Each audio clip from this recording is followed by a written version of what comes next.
Hello, pals. I thought because we're in lockdown and it's a bit lonely and boring, I would start doing a chapter of a book for a bedtime story for everyone. I don't know if I'm going to do this every night or if I'm just going to do it when I feel like it, but I'm going to read The Hobbit because it's the first book that I ever read and it was written about tricky times, and I think it would be weirdly soothing, and I like this little picture of a dragon. And I'm trying really hard to improve my reading while in quarantine because I'm dyslexic and I find reading hard, but I really like dragons, so that's a good enough reason to get good at reading. So here we go. If you open it up, there's this really cool page. And this is my edition from when I was like 5. And you can see there's the dragon. It says, "Here of old was Thrain, king under the mountain." And there's lots of dwarf runes that I don't know how to read, but I think there are probably people who do know how to read it.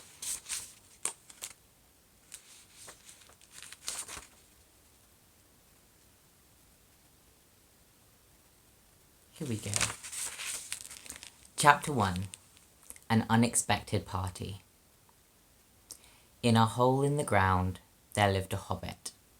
Not a nasty, dirty, wet hole, filled with the ends of worms and an oozy smell, nor yet a dry, bare, sandy hole, with nothing in it to sit down on or to eat. It was a hobbit hole, and that meant comfort. It had a perfectly round door like a porthole, painted green, with a shiny yellow brass knob in the exact middle.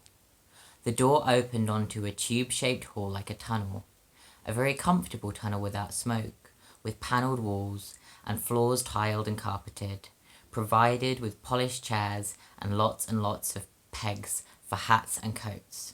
The hobbit was fond of visitors. The tunnel wound on, going fairly but not quite straight into the side of the hill. The hill, and the hill is capitalised here. The hill, as all the people for many miles around called it, and many little round doors opened out of it, first on one side and then on another. No going upstairs for the hobbit. Bedrooms, bathrooms, cellars, pantries, lots of these. Wardrobes. He had whole rooms devoted to clothes. Kitchens, dining rooms, all were on the same level, and indeed on the same passage. The best rooms were all on the left-hand side, going in, for these were the only ones to have windows, deep-set round windows looking over his garden, and meadows beyond, sloping down to the river. This hobbit was a very well-to-do hobbit, and his name was Baggins. The Bagginses had lived in the neighbourhood of the hill for time out of mind, and people considered them very respectable, not only because most of them were rich, but also because they had never had any adventures or did anything unexpected.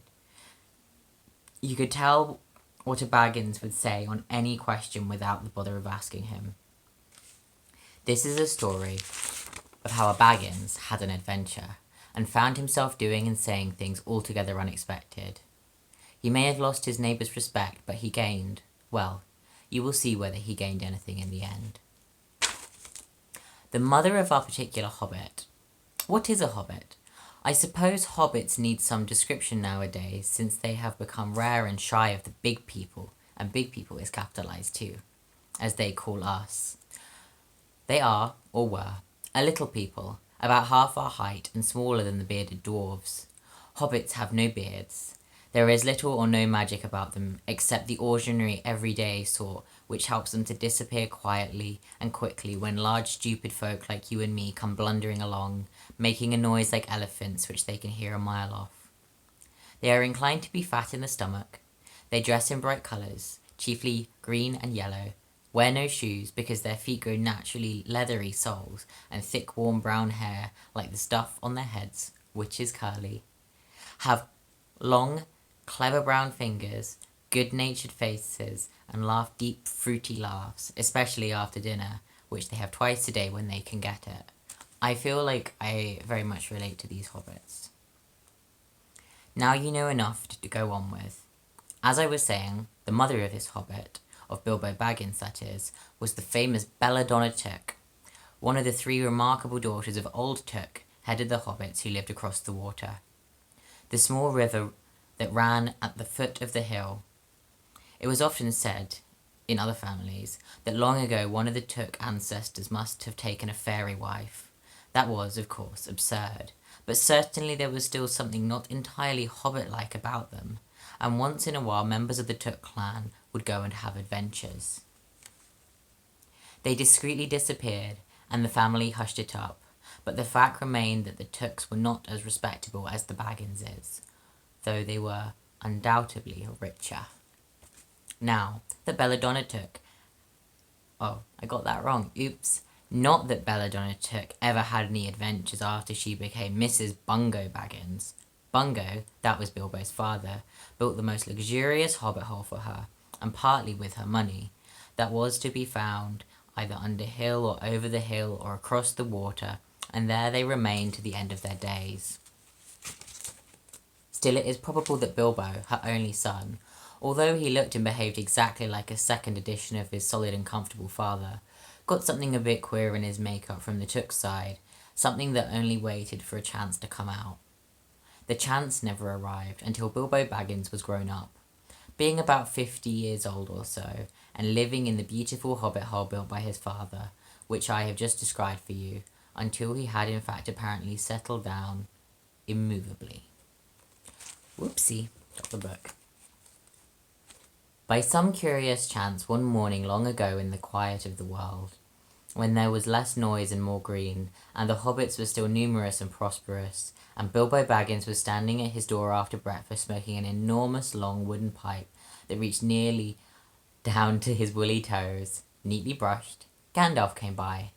Gandalf! Exclamation mark. If you had heard only a quarter of what I have heard about him, and I have only heard very little of all there is to hear, you would be prepared for any sort of remarkable tale. Tales and adventures sprouted up all over the place wherever he went, in the most extraordinary fashion. He had not only been down that way under the hill for ages and ages, not since his old... Oopsie. I'm going to state that sentence again. He had not been down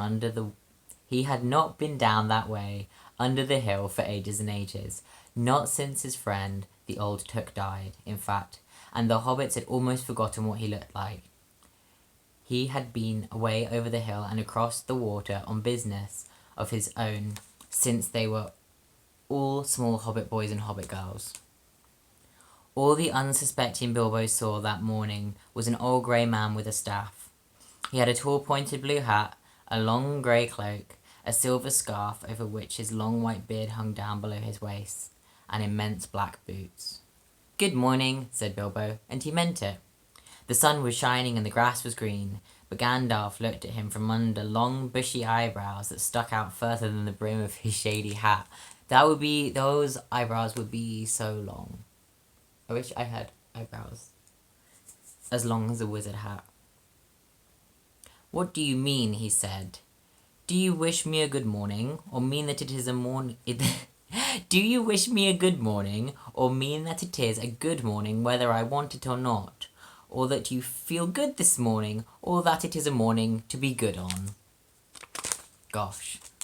"All of them at once," said Bilbo. Whoops. "And a very fine morning for a pipe of tobacco out of doors, into the bargain. If you have a pipe about you, sit down and have a fill of mine. There's no hurry. We have all the day before us." Then Bilbo sat down on a seat by his door, crossed his legs, and blew out a beautiful grey ring of smoke that sailed up into the air without breaking and floated away over the hill. "Very pretty," said Gandalf, "but I have no time to blow smoke rings this morning. I am looking for someone to share in an adventure that I am arranging, and it is very difficult to find anyone." "I should think so in these parts. We are plain quiet folk and have no use for adventures. Nasty, disturbing, uncomfortable things. Make you late for dinner. I can't think what anybody sees in them," said our Mr. Baggins, and stuck one thumb behind his braces and blew out another even bigger smoke ring. Then he took out his morning letters and began to read, pretending to take no more notice of the old man. He had decided that he was not quite his sort and wanted him to go away. but the old man did not move. He stood leaning on his stick and gazing at the hobbit without saying anything, till Bilbo got quite uncomfortable and even a little cross. "Good morning," he said at last. "We don't want any adventures here, thank you. You might try over the hill or across the water." By this he meant that the conversation was at an end. "What a lot of things you do use good morning for," said Gandalf. "Now you mean that you want to get rid of me, and that it won't be good until I move off." Not at all, my dear sir. Let me see, I don't think I know your name." Yes, yes, my dear sir, and I do know your name, Mr. Bilbo Baggins, and you do know my name, though you don't remember that I belong to it. I am Gandalf, and Gandalf means me. To think that I should have lived to be good morning by Belladonna Took's son, as if I was selling buttons at the door. Gandalf? Gandalf? Good gracious me, not the wandering wizard that gave old Took a pair of magic diamond studs that fastened themselves and never came undone till ordered? Not the fellow who used to tell such wonderful tales at parties about dragons and goblins and giants and the rescue of princesses and the unexpected luck of widows' sons? Not the man that used to make such particularly excellent fireworks. I remember those. Old Took used to have them on Midsummer's Eve. Splendid. They used to go up like great lilies and snapdragons and... ooh, that's a new word. Laburnums of fire, and hang in the twilight all evening. You will notice already that Mr. Baggins was not quite so prossy as he liked to believe, although also that he was very fond of flowers. Dear me, he went on, not the Gandalf who was responsible for so many quiet lads and lasses going off into the blue for mad adventures, anything from climbing trees to visiting elves, or sailing in ships, sailing to other shores. Bless me, life used to be quite it used to upset things badly in these parts once upon a time. I beg your pardon, but I had no idea you were still in business. Where else should I be? Said the wizard. All the same, I am pleased to find you remember something about me. You seem to remember my fireworks kindly at any rate, and that is not without hope. Indeed, for your old grandfather Took's sake, and for the sake of poor Belladonna, I will give you what you asked for. I beg your pardon, I haven't asked for anything. Yes, you have. Twice now. My pardon, I give it to you.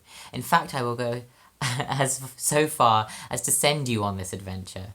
Very amusing for me, very good for you, and profitable too, very likely, if you ever get over it. Sorry, I don't want any adventures, thank you, not today, good morning, but please come to tea any time you like, why not tomorrow, come tomorrow, goodbye. With that, the hobbit turned and scuttled inside his round green door, and shut it as quickly as he dared, not to seem rude. Wizards, after all, are wizards. What on earth did I ask him for tea for? He said to himself, as he went to the pantry. He had only just had breakfast, but he thought a cake or two and a drink of something would do him good after his fright. What a mood.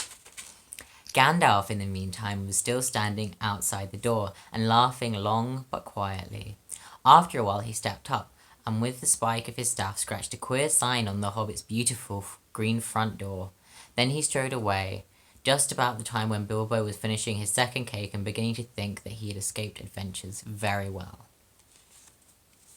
The next day he had almost forgotten about Gandalf. He did not remember things very well, unless he put them down in his engagement tablet. That's also a mood. That's a big bullet journal Bilbo mood. Like this. Gandalf, tea, Wednesday, in italics. Yesterday, he had been too flustered to do anything of the kind. Just before tea time, there came a tremendous ring on the front doorbell, and then he remembered. He rushed and put on the kettle, and put out another cup and saucer, and an extra cake or two, and ran to the door. "I'm so sorry to keep you waiting," he was going to say, but when he saw that it was not Gandalf at all, it was a dwarf with a blue beard tucked into his golden belt, very bright blue eyes under his dark green hood. As soon as the door was opened, he pushed inside, just as if he had been expected. He hung his hooded cloak on the nearest peg, and, "Dwalin at your service," he said, with a long bow. "Bilbo Baggins at yours," said the hobbit, too surprised to ask any questions for the moment. When the silence that followed became uncomfortable, he added, "I'm just about to make tea. Pray come and have some tea with me." A little stiff, perhaps, but he meant it kindly. And what would you do if an uninvited dwarf came and hung his things up in your hallway without a word of explanation? They had not been at table long. In fact, they had hardly reached the third cake, when came another even louder ring at the bell. "Excuse me, said the hobbit, and off he went to the door. "So you've got here at last." That was what he was going to say to Gandalf this time, but it was not Gandalf. Instead, there was a very old-looking dwarf on the step with a white beard and a scarlet hood, and he too hopped inside as soon as the door was open, just as if he had been invited. "I see they have begun to arrive already," he said, when he caught sight of Dwalin's green hood hanging up. He hung his red one next to it, and, "Balin at your service," he said, with his hand on his breast. "Thank you," said Bilbo with a gasp. It was not the correct thing to say, but "they have begun to arrive" had flustered him badly. He liked visitors, but he liked to know them before they arrived, and he preferred to ask them himself. He had a horrible thought that the cakes might run short, and then he, as the host, he knew his duty and stuck to it, however painful he might have to go without. "Come along in and have some tea," he managed to say after taking a deep breath. "A little beer would suit me better, if it's all the same to you, my good sir," said Balin, with the white beard. "But I don't mind some cake, seed cake if you have any." "Lots," Bilbo found himself answering to his own surprise, and he found himself scuttling off too, to the cellar to fill a pint beer mug, and then to a pantry to fetch 2 beautiful round seed cakes which he had baked that afternoon for his after-supper morsel. When he got back, Balin and Dwalin were talking at the table like old friends. As a matter of fact, they were brothers. Bilbo plumped down the beer and the cake in front of them, when loud came a ring at the bell again, and then another ring. Gandalf was certain this time, he thought, as he puffed along the passage, but it was not. It was 2 more dwarves, both with blue hoods, silver belts, and yellow beards, and each of them carried a bag of tools and a spade. In they hopped, as soon as the door began to open. Bilbo was hardly surprised at all. "What can I do for you, my dwarves?" he said. "Kili at your service," said one. "And Fili," added the other, and they both swept off their blue hoods and bowed. "At yours and your families," replied Bilbo, remembering his manners this time. "Dwalin and Balin here already, I see," said Kili. "Let us join the throng." "Throng?" thought Mr. Baggins. "I don't like the sound of that. I really must sit down for a minute and collect my wits and have a drink." He had only just had a sip, in the corner, while the 4 dwarves sat around the table and talked about mines and golds and troubles with the goblins, and the depredations of dragons, and lots of other things which he did not understand, and did not want to, for they sounded much too adventurous when ding-dong-a-ling-dang, ding-dong-a-ling-dang, his bell rang again, as if some naughty little hobbit boy was trying to pull the handle off. "Someone's at the door," he said, blinking. "Some 4, I should say, by the sound," said Fili. "Besides, we saw them coming along behind us in the distance." Whew. The poor little hobbit sat down in the hall and put his head in his hands, and wondered what had happened, and what was going to happen, and whether they would all stay for supper. Then the bell rang again, even louder than ever, and he had to run to the door. It was not 4 at all. It was 5, and 5 is in capital letters. Another dwarf had come along while he was wandering in the hall. He had hardly turned the knob before they were all inside, bowing and saying, "At your service," one after another. Dory, Nori, Ori, Oin, and Gloin were their names. And very soon 2 purple hoods, a grey hood, a brown hood, and a white hood were hanging on the pegs, and off they marched with their broad hands stuck in their gold and silver belts to join the others. Already it had almost become a throng. Some called for ale, and some for porter, and one for coffee, and all of them for cakes, so the hobbit was kept very busy for a while. A big jug of coffee had just been set in the hearth. The seed cakes were gone, and the dwarfs were starting on a round of buttered scones when there came a loud knock. Not a ring, but a hard rat-tat on the hobbit's beautiful green door. Somebody was banging with a stick. Bilbo rushed along the passage, very angry, and altogether bewildered and bewildered. This was the most awkward Wednesday that he ever remembered. He pulled open the door with a jerk, and they all fell in, one on top of the other. More dwarves, 4 more, and there was Gandalf behind them, leaning on his staff and laughing. He had made quite a dent in the beautiful door. He had also, by the way, knocked out the secret mark that he had put there the morning before. Carefully, carefully, he said. It's not like you, Bilbo, to keep friends waiting on the mat, and then open the door like a pop gun. Let me introduce Biffer, Boffer, Bomber, and especially Thorin. At your service, said Biffer, Boffer, and Bomber, standing in a row. Then they hung up 2 yellow hoods and a pale green one, and also a sky blue one with a long silver tassel. This last belonged to Thorin, an enormously important dwarf. In fact, no other than the great Thorin Oakenshield himself, who was not at all pleased at falling flat on Bilbo's mat with Biffer, Boffer, and Bomber on top of him. One more thing. Bomber was... For one thing, Bomber was immensely fat and heavy. Thorin, indeed, was very haughty and said nothing about service. But poor Mr. Baggins said he was sorry so many times that at last he grunted, "Pray don't mention it," and stopped frowning. Now we are all here, said Gandalf, looking at the row of 13 hoods. The best detachable party hoods, and his own hat hanging on the pegs. Quite a merry gathering. I hope there is something left for the latecomers to eat and drink. What's that? Tea? No thank you. A little red wine, I think, for me. Also, a mood. And for me, said Thorin. And raspberry jam and apple tart, said Biffer. And mince pies and cheese, said Boffer. I didn't know that Boffer was from Yorkshire. And pork pie and salad, said Bomber. And more cakes and ale and coffee, if you don't mind, called the other dwarves through the door. Put on a few eggs, that's a good fellow, Gandalf called after him as the hobbit stumped off to the pantries. And just bring out the cold chicken and pickles. Seems to know as much about the insides of my larders as I do myself, thought Mr. Baggins, who was feeling positively flummoxed, and was beginning to wonder whether a most wretched adventure had not come right into his house. By the time he had got all the bottles and dishes and knives and forks and glasses and plates and spoons and things piled up on big trays, he was getting very hot and red in the face and annoyed.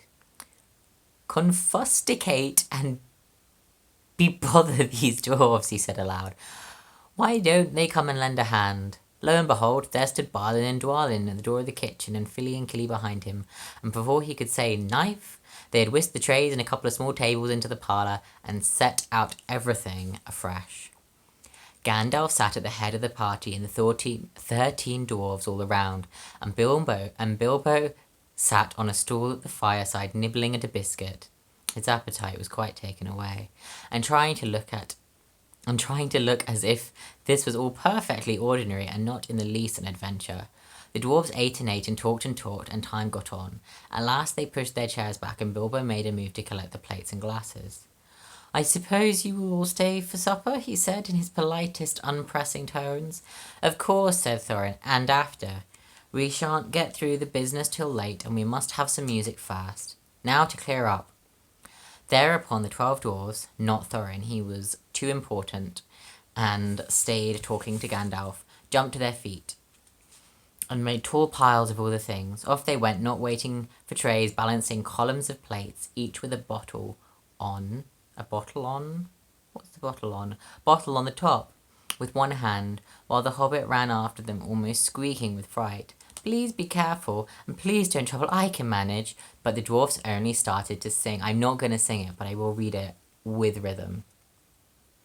"Chip the glasses and crack the plates, blunt the knives and bend the forks," that's what Bilbo Baggins hates. "Smash the bottles and burn the corks, cut the cloth and tread on the fat, pour the milk on the pantry floor, leave the bones on the bedroom mat, splash the wine on every door, dump the crocks in a boiling bowl, pound them up with a thumping pole, and when you finish, if any are whole, send them down the hall to roll." That's what Bilbo Baggins hates, so carefully with the plates. I've had parties like that. And of course they did none of these dreadful things, and everything was cleaned and put away safe as quick as lightning, while the hobbit was turning round and round in the middle of the kitchen, trying to see what they were doing. Then they went back and found Thorin with his feet on the fender, smoking a pipe. He was blowing the most enormous smoke rings, and wherever he told one to go, it went. Up the chimney, or behind the clock on the mantelpiece, or under the table, or round and round the ceiling. But wherever it went, it was not quick enough to escape Gandalf, Pop! Exclamation mark. He sent a smaller smoke ring from his short clay pipe straight through each one of Thorin's. Then Gandalf's smoke ring would go green and come back to hover over the wizard's head. He had a cloud of them about him already, and in the dim light, it made him look strange and sorcerous. Bilbo stood still and watched. He loved smoke rings, and then he blushed to think how proud he had been yesterday morning of the smoke rings he had sent up the wind over the hill. Now for some music, said Thorin. Bring out the instruments. Fili and Kili rushed for their bags and brought back little fiddles. Dori, Nori, and Ori brought out flutes from somewhere inside their coats. Bomba produced a drum from the hall. Biffa and Boffa went out too and came back with clarinets that they had left among the walking sticks. Dwalin and Balin said, Excuse me, I left mine in the porch. Just bring mine in with you, said Thorin. They came back with vials. Maybe that's like a viola. Vials as big as themselves, and with Thorin's harp wrapped in a green cloth. I do like harps. It was a beautiful golden harp, and when Thorin struck it, the music became all at once so sudden. Music began all at once, so sudden and sweet that Bilbo forgot everything else, and was swept away into dark lands under strange moons, far over the water, and very far from his hobbit hole under the hill. The dark came into the room from the little window that opened in the side of the hill. The firelight flickered. It was April, and still they played on, while the shadow of Gandalf's beard wagged against the wall. The dark filled all the room, and the fire died down, and the shadows were lost, and still they played on. And suddenly first one and then another began to sing as they played, deep-throated singing of the dwarves in the deep places of their ancient homes. And this is like a fragment of their song, if it can be like their songs without music. Far over the misty mountains cold, to dungeons deep and caverns old, we must away ere break of day, to seek the pale enchanted gold. The dwarves of yore made mighty spells, while hammers fell like ringing bells in places deep where dark things sleep, in hollow halls beneath the fells. For ancient kings and elvish lord, their many a gleaming golden hoard, they shape and wrought, and light they caught to hide in gems on hilts of sword. On silver necklaces they strung the flowering stars, and crowns they hung the dragon fire in twisted wire, they meshed the light of moon and sun. Far over the misty mountains cold, to dungeons deep and caverns old, we must away ere break of day, to claim our long-forgotten gold. Goblets they carved there for themselves, and harps of gold where no man delves. There lay they long, and many a song was sung unheard by men or elves. The pines were roaring on the height, the winds were moaning in the night. The fire was red, its flaming spread, the trees like torches blazed with light. The bells were ringing in the dale, and men looked up with faces pale. Then dragons' ire more fierce than fire laid low their towers and houses frail. I can hear my neighbour laughing. The mountain smoked beneath the moon. The dwarves, they heard the tramp of doom. They fled their hall to dying fall beneath his feet, beneath the moon. Far over the misty mountains grim, to dungeons deep and caverns dim, we must away ere break of day, to win our hearts, our harps and gold from him. As they sang, the hobbit felt the love of beautiful things made by hands and by cunning and by magic moving through him. A fierce and jealous love, the desire of the hearts of dwarves. Then something tookish woke up inside him, and he wished to go and see the great mountains, and hear the pine trees and the waterfalls, and explore the caves, and wear a sword instead of a walking stick. He looked out of the window. The stars were out, in a sky dark above the trees. He thought of the jewels of the dwarves shining in dark caverns. Suddenly, in the wood beyond the water, a flame leapt up, probably somebody lighting a wood fire, and he thought of plundering dragons settling on his quiet hill and kindling it all to flames. He shuddered, and very quickly he was plain Mr. Baggins of Bag End, under the hill again. Whew! He got up trembling. He had less than half a mind to fetch the lamp, and more than half a mind to pretend to, and go and hide behind the beer barrels in the cellar, and not come out again until all the dwarves had gone away. Suddenly he found that the music and the singing had stopped, and they were all looking at him with eyes shining in the dark. "Where are you going?" said Thorin in a tone that seemed to show that he guessed both halves of the hobbit's mind. "What about a little light?" said Bilbo apologetically. "We like the dark," said the dwarves. "Dark for dark business. There are many hours before dawn." "Of course," said Bilbo, and sat down in a hurry. He missed the stool and sat in the fender, knocking over the poker and shovel with a crash. "Hush," said Gandalf. "Let Thorin speak." And this is how Thorin began. Gandalf, dwarves, and Mr. Baggins. We are met together in the house of our friend and fellow conspirator, this most excellent and audacious hobbit. May the hair on his toes never fall out. All praise to his wine and ale. He paused for breath and for a polite mark from the hobbit, but the compliments were quite lost on poor Bilbo Baggins, who was waggling his mouth in protest at being called audacious, and at worst of all, fellow conspirator. I think Bilbo Baggins is a comrade. Though no noise came out, he was so flummoxed. So Thorin went on. "We are met to discuss our plans, our ways, means, policy, and devices. We shall soon before the break of day start on our long journey. A journey from which some of us, or perhaps all of us, except our friend and counsellor, the ingenious wizard Gandalf, may never return. It is a solemn moment. Our object is, I take it, well known to us all. To the estimable Mr. Baggins, and perhaps to one or two of the younger dwarves, I think I should be right in naming Keely and Philly, for instance, the exact situation at the moment may require a little explanation." It's gonna get a drink. Whew. This was Thorin's style. He was an important dwarf. If he had been allowed, he would probably have gone on like this until he was out of breath, without telling anyone there anything that was not known already. But he was rudely interrupted. Poor Bilbo couldn't bear it any longer. At "may never return," he began to feel a shriek coming up inside him.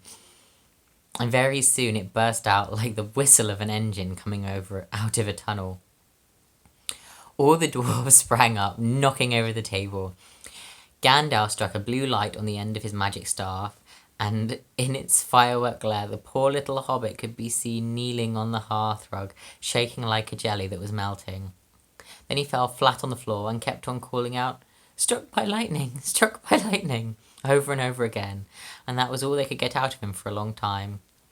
So they took him and laid him out of the way on the drawing room sofa with a drink at his elbow, and they went back to their dark business. "Hello," said Gandalf as they sat down again. "Gets funny queer fits, but he's one of the best, as fierce as a dragon in a pinch."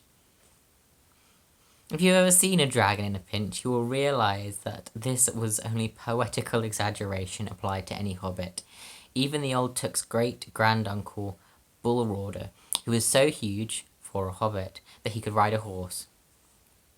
He charged the ranks of the goblins of Mount Graham at the Battle of Greenfields and knocked their king Golfimble's head clean off with a wooden club. It sailed 100 yards through the air and went down a rabbit hole, and in this way the battle was won and the game of golf. Whoops, battery low. Rude. And in this way the battle was won and the game of golf invented at the same moment. That's very, very silly. I'm just going to use my crochet as a bookmark and plug my phone in. I should have planned for this in advance. Here we go. Where's that little charger of mine? Here it is. In we plug. Beep. Whoops. And back to business. Also, this is going to be a scarf one day. Right, we're up to golf. Here we go. Yes. In the meanwhile, however, Bullroarer's gentler descendant was reviving in the drawing room. After a while and a drink, he crept nervously to the door of the parlour. This is what he heard. Gloin speaking. Harumph, or some snort more or less like that. Or it's sort of a humph. Humph. Humph. Will he do you think? It is all very well for Gandalf to talk about this hobbit being fierce, but one shriek like that in a moment of excitement would be enough to wake the dragon and all his relatives and kill the lot of us. I think it sounded more like fright than excitement. In fact, if it had not been for the sign on the door, I should have been sure we had come to the wrong house. As soon as I clapped eyes on the little fellow bobbing and puffing on the mat, I had my doubts. He looks more like a grocer than a burglar. Then Mr. Baggins turned the handle and went in. The Took sided won. He suddenly felt like he would go without bed and breakfast to be thought fierce. As for a little fellow bobbing on the mat, it almost made him really fierce.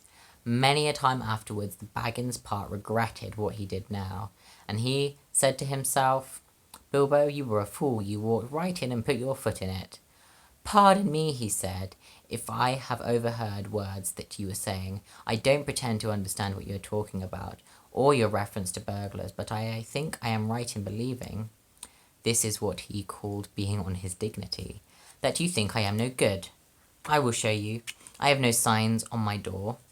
It was painted a week ago, and I am quite sure you have come to the wrong house. As soon as I saw your funny faces on the doorstep, I had my doubts. But treat it as the right one. Tell me what you want done, and I will try it. If I have to walk from here to the east of east and fight the wild werewolves in the last desert. I know that worms used to mean dragon, but I'm just imagining a person that turns into a worm at the full moon. I had a great-great-granduncle once, Bulrora Took, and... Yes, but that was long ago, said Gloin. I was talking about you. And I assure you there is a mark on this door, the usual one in the trade, or used to be. Burglar wants a good job, plenty of excitement and reasonable reward. That's how it's usually read. You can say expert treasure hunter instead of burglar if you like. Some of them do. It's all the same to us. Gandalf told us that there was a man of the sort in these parts looking for a job at once, and that he had arranged for a meeting here this Wednesday tea time. Of course there is a mark, said Gandalf. I put it there myself, for very good reasons. You asked me to find the 14th man for your expedition, and I chose Mr. Baggins. Just let anyone say I chose the wrong man or the wrong house, and you can stop at 13 and have all the bad luck you like, or go back to digging coal. Ooh, spicy.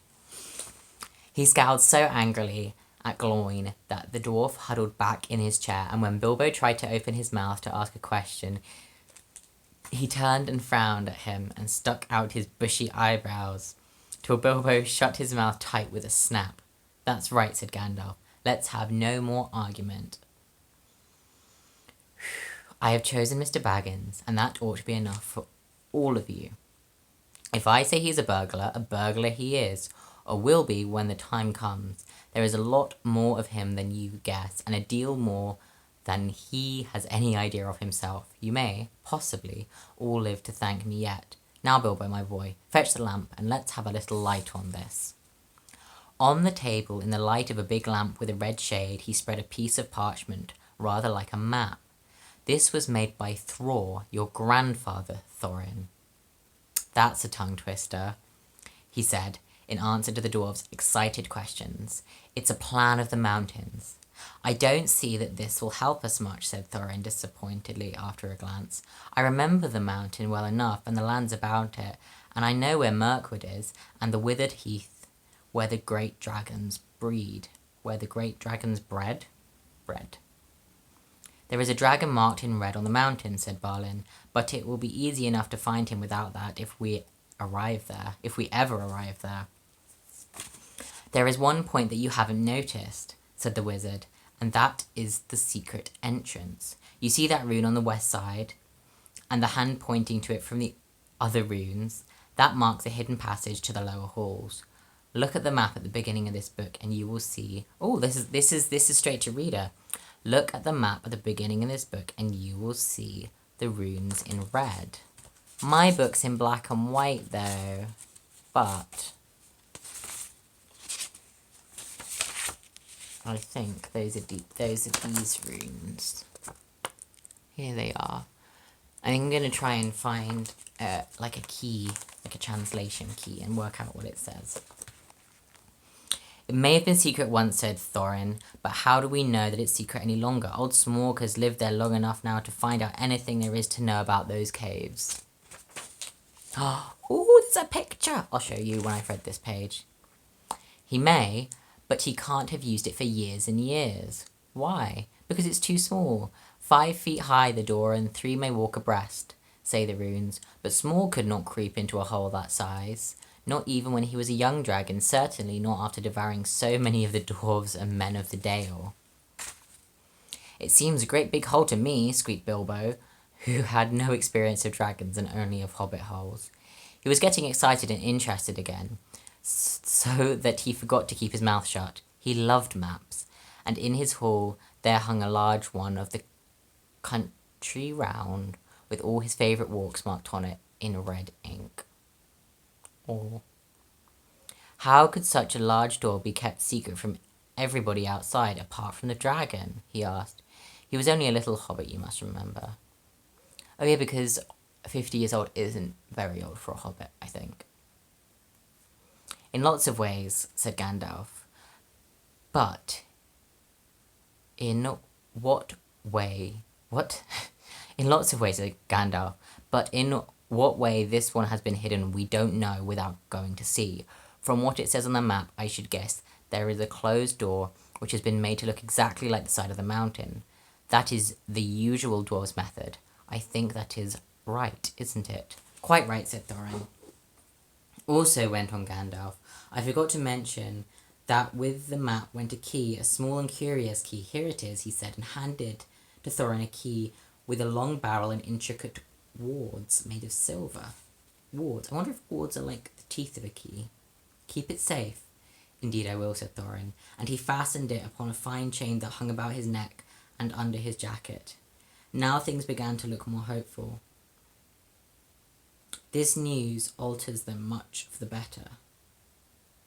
So far, we have no clear idea what to do. We thought of going east, as quiet and careful as we could, as far as the Long Lake. After that, the trouble would begin. A long time before that, if I know anything about the roads east, interrupted Gandalf. We might go from there up along the running river, went on Thorin, taking no notice, and so to the ruins of Dale, the old town in the valley there, under the shadow of the mountain. And now I can show you the picture. It's a lovely picture. Here we go. Put it in the light. Isn't that pretty? The hill, Hobbiton across the water. Oh, up here, it's a little green door. Is Bilbo's house. Gosh, there's a lot of those. But we none of us liked the idea of the front gate. The river runs right out of it through the great cliff at the south of the mountain. Wait, does this have chapters, or am I just reading forever? Oh, it does have chapters. Okay. But we none of us liked the idea of the front gate. The river runs right out of it through the great cliff at the south of the mountain, and out of it comes the dragon too, far too often, unless he has changed his habits. That would be no good, said the wizard, not without a mighty warrior, even a hero. I tried to find one, but warriors are busy fighting one another in distant lands. Ugh, the left. Sorry. But warriors are busy fighting one another in different lands, and in this neighbourhood heroes are scarce, or simply not to be found.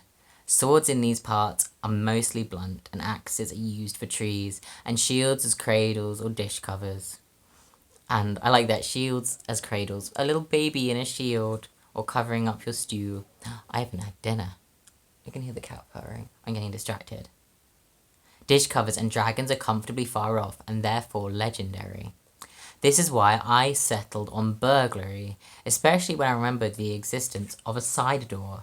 And here is our little Bilbo Baggins, the burglar, the chosen and selected burglar. So now let's get on and make some plans. Very well then, said Thorin, supposing the burglar expert gives us some ideas or suggestions. Then he turned with mock politeness to Bilbo. Oh, the shade of it. First, I should like to know a bit more about things, said he, feeling all confused and a bit shaky inside, but so far still tookishly determined to go on with things. I mean, about the gold and the dragon and all that, and how it got there, and who it belongs to, and so on and further. Bless me, said Thorin. Haven't you got a map, and didn't you hear our songs, and haven't we been talking about this all for hours? All the same, I should like it all plain and clear, said he obstinately, putting on his business manner, usually reserved for people who tried to borrow money off him, and doing his best to appear wise and prudent and professional, and live up to Gandalf's recommendation. And also I should like to know about risks, out-of-pocket expenses, time required, and remuneration, and so forth, by which he meant, what am I going to get out of it, and am I going to come back alive? I think these are very important questions as a freelancer, so good job, bud. Okay, very well, said Thorin. Long ago, in my grandfather Thorin's time, our family was driven out of the far north and came back with all their wealth and their tools to this mountain on the map. This mountain on the map. It had been discovered by my far ancestor, Thrain the Old. Imagine, like, at what point did they start calling him Thrain the Old? Like, did they just have a baby and they were like, first name Thrain, middle name the, surname Old? I'm tangenting. It had been discovered by my far ancestor, Thrain the Old, but now they mined and they tunneled, and they made huger halls and greater workshops, and in addition, I believe, they found a good deal of gold and a great many jewels too. Anyway, they grew immensely rich and famous, and my grandfather was king under the mountain again, and treated with such reverence by the mortal men who lived to the south, and were gradually spreading up the running river as far as the valley overshadowed by the mountain. They built the merry town of Dale there in those days. Kings used to send for our smiths, and reward even the least skillful most richly. Fathers would beg us to take their sons as apprentices and pay us handsomely, especially in food supplies, which we never bothered to grow or find for ourselves. Altogether, those were good days for us, and the poorest of us had money to spend and to lend, and leisure to make beautiful things just for the fun of it. That sounds nice. Not to speak of the most marvellous and magical toys, the likes of which is not to be found in the world nowadays. So my grandfather's halls became full of armour and jewels and carvings and cups, and the toy market of Dale was the wonder of the north. Undoubtedly, that was what brought the dragon. Dragons steal gold and jewels, from men and elves and dwarves wherever they can find them, and they guard their plunder as long as they live, which is practically forever unless they are killed, and never enjoy a brass ring of it. Indeed, they hardly know a good bit of work from bad, although they usually have a good notion of the current market value, and they can't make a thing for themselves. Not even mend a little loose scale of their armour. I feel like that's foreshadowing. There were lots of dragons in the north in those days, and gold was probably getting scarce up there, with the dwarves flying south and getting killed, and the general waste and destruction the dragons make going from bad to worse. There was a most specially greedy, strong and wicked worm called Smorg. One day he flew up into the air and came south. The first we heard of it was a noise like a hurricane coming from the north, and the pine trees on the mountain creaking and cracking in the wind. Some of the dwarves who happened to be outside, I was one luckily, a fine adventurous lad in those days, always wandering about, and it saved my life that day. Well, from a good way off we saw the dragon settle on our mountain in a spout of flame. Then he came down the slopes, and when he reached the woods they all went up in fire. By the time all the bells were ringing in Dale and the warriors were arming, the dwarves rushed out of their great gate, but there was the dragon waiting for them. None escaped that way. The river rushed up the stream and the fog fell on the Dale, and in the fog the dragon came on them and destroyed most of the warriors. The usual unhappy story, it was only too common in those days. Then he went back and crept in through the front gate and rooted out all the halls and lanes and tunnels and alleys, cellars, mansions and passages. After that, there were no dwarves left alive inside, and he took all of their wealth for himself. This dragon is like a big old landlord. Probably, for that is the dragon's way. He has piled it all up in a great heap far inside, and sleeps on it for a bed. Later he used to crawl out of the great gate and come by night to Dale and carry away people, especially maidens.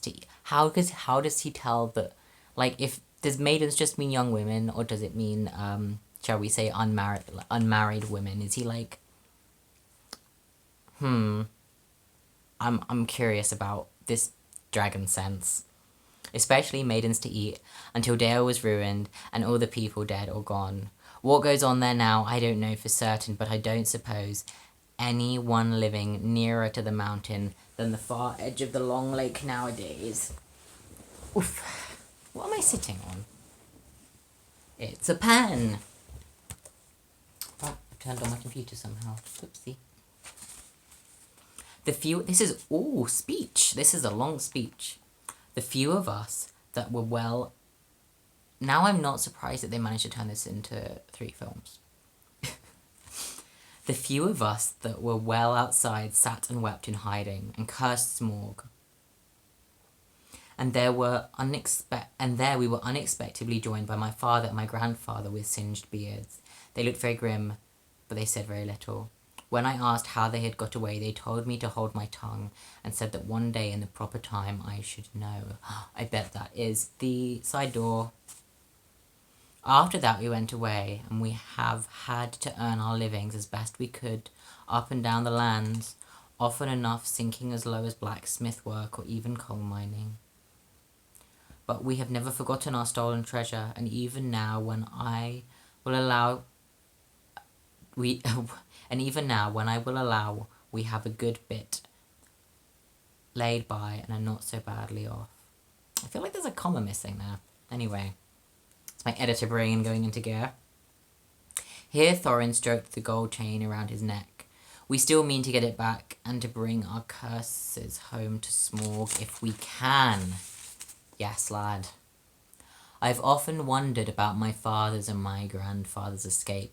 I see now they must have had a private side door, there we go, which only they knew about, but apparently they made a map, and I should like to know how Gandalf got a hold of it, and why it did not come down to me, the rightful heir.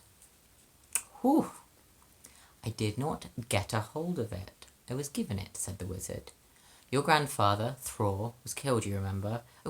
Yeah, I assume he remembers. In the mines of Moria, by Asgog the Goblin. Curse his name, yes, said Thorin. Imagine if people just talk like that all the time. I would love that. On Thrain your father went away on the 21st of April, 100 years ago, last Thursday, and has never been seen by you since. True, true, said Thorin. Well, your father gave me this to give to you, and I have chosen my own time and way of handing it over. You can hardly blame me, considering the trouble I had to find you. Your father could not remember his own name when he gave me the paper. Oh. And he never told me yours. So on the whole, I think I ought to be praised and thanked. Here it is, said he, handing the map to Thorin. I don't understand, said Thorin, and Bilbo felt he would have liked to say the same. The exclamation did not seem to explain. The explanation did not seem to explain. That makes more sense. We're all confused here today, except Gandalf. Your grandfather, said the wizard slowly and grimly, gave the map to his son for safety before he went to the mines of Moria. Your father went away to try his luck with the map after your grandfather was killed, and lots of adventure of a most unpleasant sort he had, but he never got near the mountain. How he got there, I don't know, but I found him a prisoner in the dungeons of the necromancer. What were you doing there? Asked Thorin with a shudder, and all the dwarves shivered. Never you mind. I was finding things out, as usual, and a nasty, dangerous business it was. Even I, Gandalf, only just escaped. I tried to save your father, but it was too late. He was witless and wandering, and he had forgotten almost everything except the map and the key. Whew. We have long ago paid the goblins of Moria, said Thorin. We must give a thought to the necromancer. Don't be absurd. Sorry, I was buffering there. Don't be absurd. He's an enemy far beyond the powers of all the dwarves put together. If they could be collected again from our four corners of the world, the one thing your father wished was for his son to read the map and use the key. The dragon and the mountain are more than big enough tasks for you. Hear, hear, said Bilbo, and accidentally said it out loud, also in mood. Hear what? They all said, turning suddenly towards him, and he was so fluttered that he had to say, Hear what I've got to say. What's that? They asked. Well, I should say that you ought to go east and have a look round. After all, there is the side door, and dragons must sleep sometimes, I suppose. If you sit on the doorstep long enough, I dare say you will think of something, and well, don't you know, I think we have talked long enough for one night, if you see what I mean. What about bed, and an early start and all that? I'll give you a good breakfast before you go. Before we go? I suppose you mean, said Thorin. Oh, I put the emphasis so wrong there. I will give you a good breakfast before you go. Before we go, I suppose you mean, said Thorin. Aren't you the burglar? And isn't sitting on the doorstep your job, not to speak of getting inside the door? And I agree about bread and breakfast. I like 6 eggs with my ham. When starting on a journey, fried, not poached, and mind you don't break 'em. What a princess. After all the others had ordered their breakfast without so much as a please, which annoyed Bilbo very much, they all got up. The Hobbit had to find room for all of them, and filled all his spare rooms, and made beds on chairs and sofas before he got them all stowed, and went to his own little bed very tired and not altogether happy. One thing he did make up his mind about was to not bother to get up very early and cook everybody's wretched breakfast. I think that is what we call valid. The tookishness was wearing off, and he was not now quite so sure that he was going on any journey in the morning. As he lay in bed, he could hear Thorin still humming to himself in the best bedroom next to him. Far over the misty mountains cold, to dungeons deep and caverns old, we must away ere break of day, to find our long-forgotten gold. Bilbo went to sleep with that in his ears, and it gave him very uncomfortable dreams. It was long after the break of day when he woke up. And that is the end of chapter 1, and I am dedicating chapter 1 to my friend Liz because it is their birthday today, and I can't go to their house and give them a birthday present, so I will send you, Liz, a video of The Hobbit, and I hope you all enjoyed it. This was nearly an hour long, which is so long. I have not sat down and read like that of something that isn't schoolwork for a very long time, so I think this is a good thing. And I hope you're all feeling safe and talking to your friends and resting up as best you can. Bye bye.